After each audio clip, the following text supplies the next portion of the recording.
Hello friends, in this video we will talk about Sainokasi, one of the writer of modern age. We are discussing the writers of modern age. Yesterday only we have finished T.S. Eliot, one of the famous writer of modern age. Let's talk about Sainokasi. He was born in 1888 and he was died in 1964. And he was an Irish dramatist and memoirist.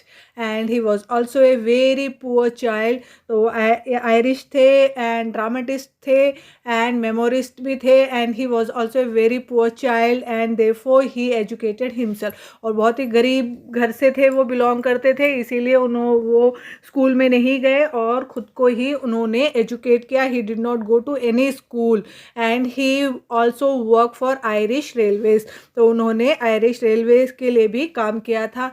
He was so much inspired by the Irish nationalist movement. जो Irish की nationalist movement थी उससे काफ़ी ज़्यादा inspired हुए वो. That later he supported trade unions, dwellers and also start writing play talking about the Irish culture itself. तो उसके बाद में उन्होंने उनको सपोर्ट करना शुरू कर दिया, ट्रेड यूनियंस को, ड्वेलर्स को, एंड राइटिंग लिखनी शुरू करी जिसमें वो किसके बारे में बात करते थे, आयरिश कल्चर के बारे में बात करते थे. और ये स्टार्ट करते हैं इनके वर्क्स के बारे में. The first work of Sean O'Casey is Juno and the peacock. Juno and the Peacock.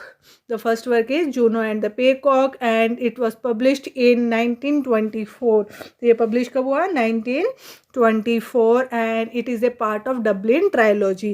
इन्होंने ट्रायोलॉजी का मतलब है तीन प्ले एक में ही होते हैं. तो इन्होंने डबलिन में रहते थे, आयरिश में, डबलिन में, तो इसीलिए इन्होंने ट्रायोलॉजी लिखी. तीन प्लेस एक ही जगह इन्होंने डाले हैं इसी में, Juno and the peacock. And the play is set in Dublin. Setting कहाँ की है, डबलिन की, आफ्टर आयरिश सिविल वार. तो सिविल वार के बाद में इन्होंने सेटिंग रखी है डबलिन की आफ्टर सिविल वार. एंड इसमें एक फेमस लाइन है जो बार बार रिपीट हो रही है प्ले में. The whole world is in a terrible state o chassis. The whole world is in a terrible state o chassis. तो आपको ये जो लाइन्स है याद रखनी है इसकी. The whole world is in a terrible state o casis and these are the lines which keeps on repeating in the play. तो ये lines जो बार बार play में repeat हो रही है. it is the story of long suffering. तो ये story किसकी है, एक बहुत ही ज़्यादा दुखद, बहुत ही लंबा जो संघर्ष होता है उसके बारे में जूनो बॉयल की है. एंड सडन गुड फॉर्चून, एकदम मालामाल हो जाते हैं at her families impending inheritance and her dismay as her troubled family slowly unwound by the prospect of great wealth. और उसके बाद में उनको एकदम बहुत ही ज़्यादा धन दौलत मिल जाती है. उसके बाद में जो उनके सारे स्ट्रगल्स होते हैं वो ख़त्म हो जाते हैं. तो ये स्टोरी है जूनो एंड द पेकॉक की. And he also portrait the urban life of Ireland during 1916 to 1923.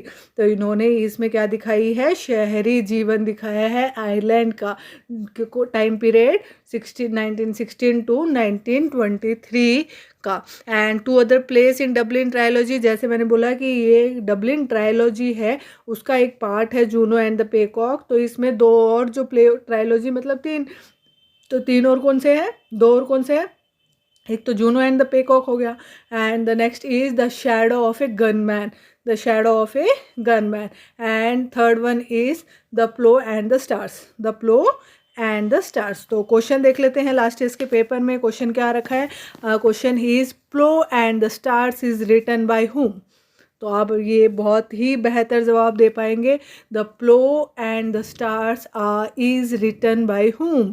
किसने लिखा है, answer is as you know Sean O'Casey. तो ये आंसर आपको याद रखना है किसने लिखा है. और ये तीनों ट्रायोलॉजी में आते हैं, Juno and the peacock, shadow of the gunman and plough and the stars. ठीक है, तो स्टार्ट करते हैं, नेक्स्ट वर्क की तरफ चलते हैं. नेक्स्ट वर्क है द सिल्वर टैसे.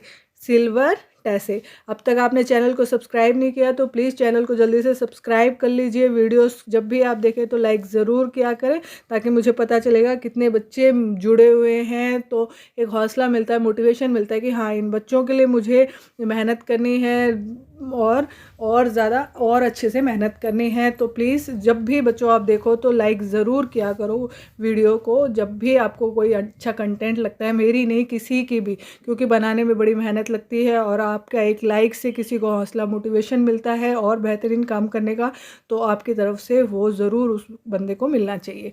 तो इस चैनल को लाइक कर ले अगर आपको वीडियो अच्छी लगे तो, और कोई डाउट हो तो कमेंट करें, मोटिवेट करने के लिए भी कमेंट करें, और ज़्यादा से ज़्यादा अपने फ्रेंड सर्कल में शेयर ज़रूर किया करें वीडियोस को, तभी तो हम ज़्यादा से ज़्यादा जुड़ेंगे। ठीक है, तो ज़रूर ज़्यादा से ज़्यादा शेयर ज़रूर करें जो भी आपका फ्रेंड सर्कल है इंग्लिश लिटरेचर से रिलेटेड, ताकि हम इसमें जो है इंग्लिश का उनको भी बेनिफिट हो सके। और मेरी सारी वीडियोस प्लेलिस्ट में जाएंगे तो 1 से लेके अब तक, जो आज 216 नंबर की वीडियो है, तो 1 से लेके अब तक हमने इतने सारे 216 राइटर्स कर लिए हैं। तो प्लीज़ ज़्यादा से ज़्यादा वीडियोस को शेयर करें ताकि सभी को प्रॉफिट हो। और हम ये जो है टारगेट हमने लिया है कि ब्रिटिश लिटरेचर के सारे राइटर्स बिल्कुल सिक्वेंशली चल रहे हैं बच्चों। कोई भी चाहे एग्ज़ाम आया तो भी मैंने बीच में कोई भी उसमें जो राइटिंग्स थी, वो राइटर्स थे, वो सिक्वेंशली हमने किए हैं, तो उसमें कोई भी मैंने स्किप नहीं किया है। तो आपको बहुत ज़्यादा बेनिफिट होगा अगर आप मेरी वीडियोस देखेंगे। और बिल्कुल जो कंटेंट है वो बिल्कुल ही शॉर्ट लिस्ट एग्ज़ाम की तरफ से, एग्ज़ाम को देखते हुए ही किया गया है। तो आपको बहुत ज़्यादा बेनिफिट है, बहुत ज़्यादा पढ़ने से अच्छा कि आप ये पढ़ें जो आपको पढ़ना है। तो इसमें आपको यही दिखाया जा रहा है मेरी वीडियोस में कि आपको पढ़ना क्या है, कि बहुत ज़्यादा नहीं पढ़ना है। जो पढ़ना है सिर्फ आधा घंटा मेरी वीडियोस को ज़रूर दें। एक वीडियो आधे घंटे की, उससे ज़्यादा मैं नहीं बना रही। मुझे पता है कि आप लोगों का टाइम बड़ा कीमती है, तो मैं नहीं चाहती कि उससे ज़्यादा, और उस आधे घंटे में आपको इतना कंटेंट प्रोवाइड किया जा रहा है तो आपको वो अप्रिशिएट ज़रूर करना चाहिए। तो प्लीज़ ज़्यादा से ज़्यादा शेयर, लाइक, सब्सक्राइब चैनल को ज़रूर करें।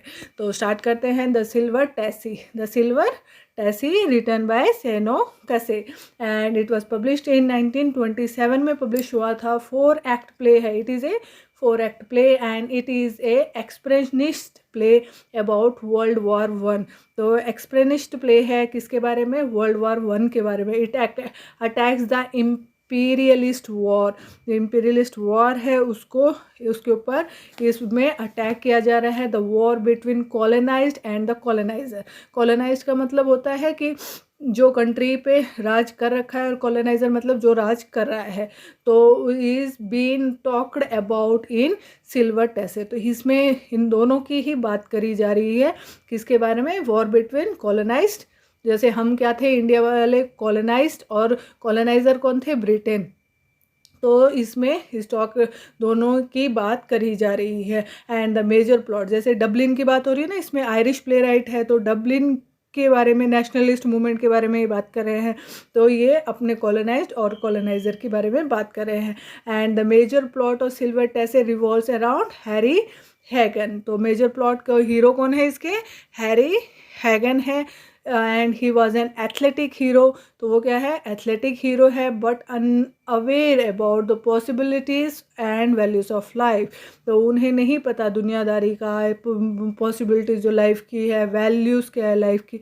बस वो एक एथलेटिक है एक, और वो क्या है इसमें ख़ास बात ये है कि वो इन चीज़ों से परे हैं कि जो लाइफ के बारे में। And who goes to a war as if he is going to a football match. और वो वॉर पे इस तरीके से जाते हैं इसमें जैसे कि वो एक फुटबॉल मैच खेलने जा रहे हैं। तो बहुत ही अच्छी स्टोरी है, बहुत ही छोटी सी स्टोरी है, बहुत मज़ा आएगा अगर आप पढ़ोगे। हैरी हैगन, ठीक है, जो हीरो है इसके, प्रोटोगनिस्ट है सिल्वर टैसी के। तो ये था आज हमारा सीनो कैसी। ज़्यादा टाइम ना वेस्ट करेंगे इसके ऊपर, इतना जितना पढ़ना था वो सारा मटेरियल इसमें मैंने दे दिया है आपको। बस इतना ही पढ़ लो, बहुत है एग्ज़ाम पॉइंट ऑफ व्यू से। आपका एग्ज़ाम ईजीली क्रैक हो जाएगा बिना कोई शक, बिना कोई डाउट के। 110 कितना 200-300% आराम से क्रैक हो जाएगा। तो 100 की तो बात ही छोड़ दो अब। तो जॉन, कल की वीडियो में हम करेंगे John Millington snag, John Millington snag. और नोट्स बना रहे हो तो बहुत अच्छी बात है, टेलीग्राम ग्रुप मेरा ज्वाइन कर ले, जल्दी से जल्दी उसी पे सारा मटेरियल अपलोड किया जाएगा, तो ज्वाइन कर लीजिए। जब भी मैं अपलोडिंग करनी शुरू कर दूँगी मैं आपको बता दूँगी, क्योंकि अभी जो मटेरियल है उसको पूरा छाट के बहुत अच्छे से उसको प्रिपेयर करके फिर ही हम अपलोडिंग शुरू करेंगे। ऐसे ही मैं कुछ भी दे दूँ तो वो नहीं चलेगा। तो कल की वीडियो में जॉन मिलिंगटन से, और इसके बाद में स्लाइड्स अपलोड होती है, तो बच्चों स्लाइड्स को बिल्कुल इग्नोर ना करें, एक एक स्लाइड को बहुत अच्छे से पढ़ना है आपको। ऐसे नहीं कि भाई हाँ एक को पॉज करें फिर उसका पढ़े, ताकि एक बार आपने सुन लिया है कंटेंट, एक बार आप पढ़ लोगे तो आपके कॉन्शियस माइंड में वो फिट हो जाएगा। 2 बार तो आधे घंटे में ही हो रहा है, तो इससे बेटर क्या होगा। तो प्लीज़ स्लाइड्स को ज़रूर पॉज करके पढ़ें। थैंक यू फॉर वॉचिंग और हैव ए ग्रेट डे।